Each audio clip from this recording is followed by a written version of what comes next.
So activist investor Engine Capital ends campaign at Lyft, withdraws board nominees. I think since these guys came on board, they put their foots down. Lyft is 28% up. Stock prices jumped phenomenally. Engine Capital said on Friday it would end its activist campaign at Lyft and withdraw its board nominees after the ride-hailing platform raised its stock buyback program to the level proposed by the investor.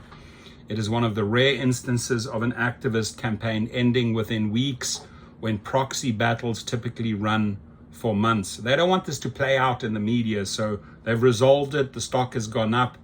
I truly believe it's because of this activist investor. Lyft shares rose about 17% in early trading after the company increased its stock buyback program on Thursday to 750 million from 500 million, and said it intends to use 500 million of the authorization within the next 12 months. Following a series of productive conversations, the board has taken an important first step by committing to significant share repurchases in the coming quarters.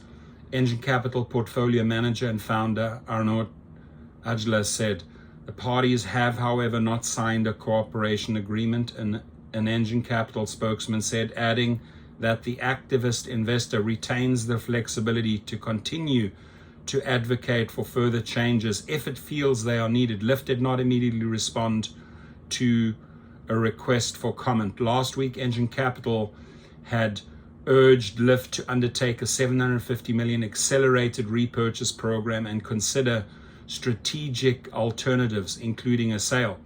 It also nominated 2 directors to Lyft's board last month, paving the path for a proxy battle after saying the company had rebuffed its attempts to engage with its leadership.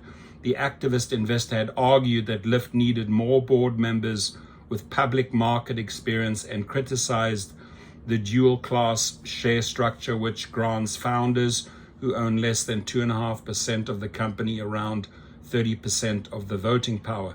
Lyft's shares have underperformed larger, more diversified rival Uber and the S&P 500 index in the past 5 years. Lyft on Thursday beat first quarter profit estimates and forecast second quarter adjusted core profit and gross bookings largely in line with analysts' expectations.